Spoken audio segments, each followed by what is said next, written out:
Hello everyone. आज की class में हम पढ़ने वाले हैं कंपोनेंट्स ऑफ फूड, जिसके फर्स्ट पार्ट में हम पढ़ेंगे balance diet, obesity and deficiency diseases. Balance diet पढ़ने से पहले हम ये देख लेते हैं कि डाइट होता क्या है। The food that a person Yeats in a day. एक पर्सन दिन भर में जितना भी खाना खाता है वो उसकी डाइट कहलाती है। तो बैलेंस डाइट क्या होगा? बैलेंस डाइट वो डाइट होगा जिसमें जितने भी एसेंशियल न्यूट्रिएंट होते हैं वो उसमें राइट अमाउंट में हो, जो कि उस पर्सन की प्रॉपर ग्रोथ और मेंटेनेंस में ज़रूरी हो। तो अगर ये सब मिल जाएगा तो वो बन जाएगा बैलेंस्ड डाइट। जैसे क्या लिखा हुआ है, balance diet is the diet which contains all kinds of essential nutrient in right amount needed for proper growth and maintenance of our body।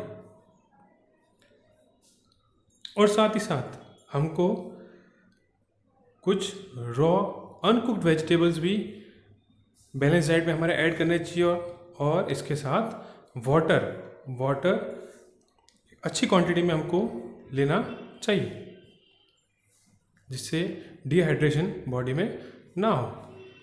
Balance diet जो है वो एज और टाइप ऑफ फिजिकल वर्क पे depend करता है।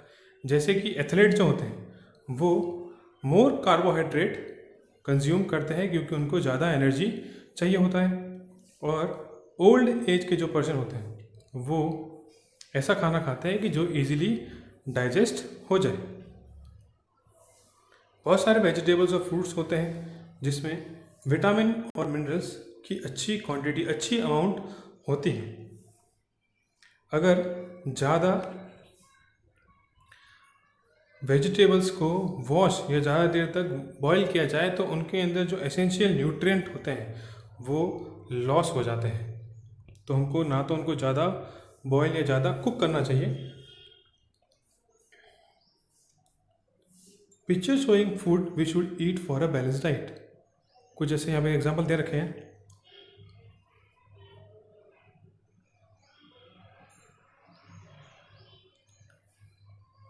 Obesity क्या है? अगर हम ज़्यादा फैट का कंज्यूम करते हैं, अगर ज़्यादा हम फैट कंज्यूम कर रहे हैं तो फैट जो है हमारी बॉडी के अंदर चारों तरफ स्किन पे डिपॉजिट हो जाता है, हमारे चारों तरफ इकट्ठा हो जाता है एज अ फैट के रूप में वो इकट्ठा हो जाएगा, और यही excess accumulation of fat in our body कहलाता है ओबेसिटी कहलाता है। Obesity is an excess accumulation of fat in our body. Most of the junk food and oily food contains lots of fats. इसलिए ऑयली फूड्स और junk foods हमको कम से कम consume करने चाहिए। अगर ज़्यादा कंज्यूम करते हैं तो हम ऐसे हो जाएंगे।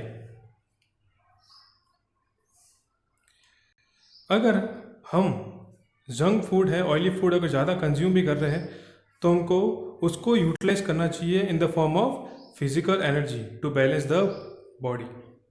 अगर नहीं कर रहे हो ऐसा तो आप ओबेस्ट हो जाओगे। डेफिशिएंसी डिजीजेस, किसी भी न्यूट्रिएंट की कमी या मिनरल की कमी से होने वाली डिजीज़ डेफिशिएंसी डिजीज़ कहलाती है।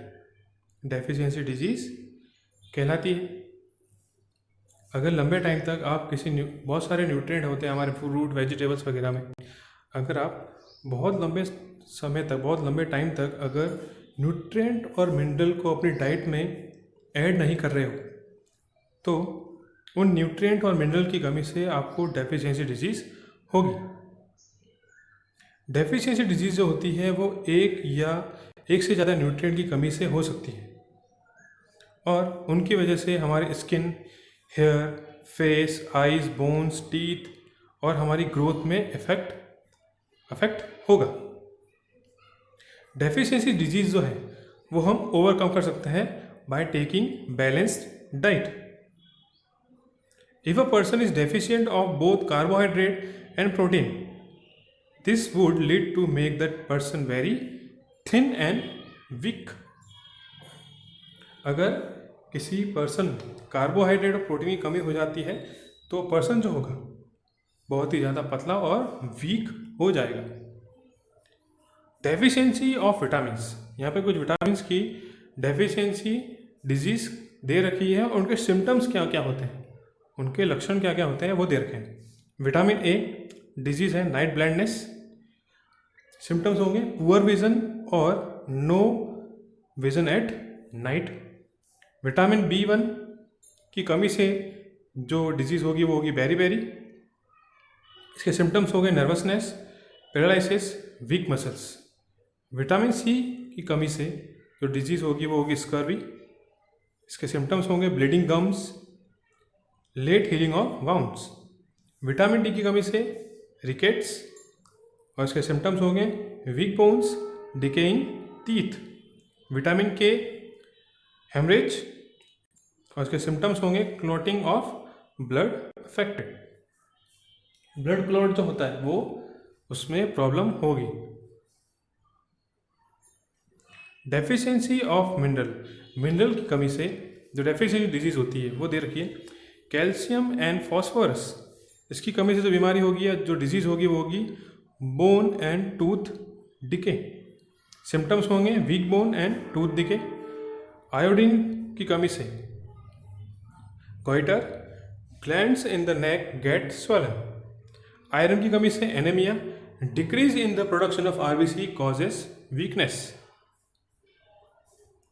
देखो इस पिक्चर दे रखी है anaemia RBC due to anaemic RBC due to deficiency of iron की कमी से और deform leg due to deficiency of vitamin D की कमी से। देखो नॉर्मल देख सकते हैं आप, नॉर्मल ऐसा होता है और रिकेट्स हो जाते हैं विटामिन डी की कमी से।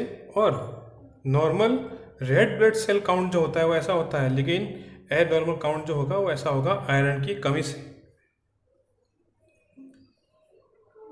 आज की क्लास में इतना ही। इस चैनल को सब्सक्राइब करना ना भूलें और शेयर करें। Thank you.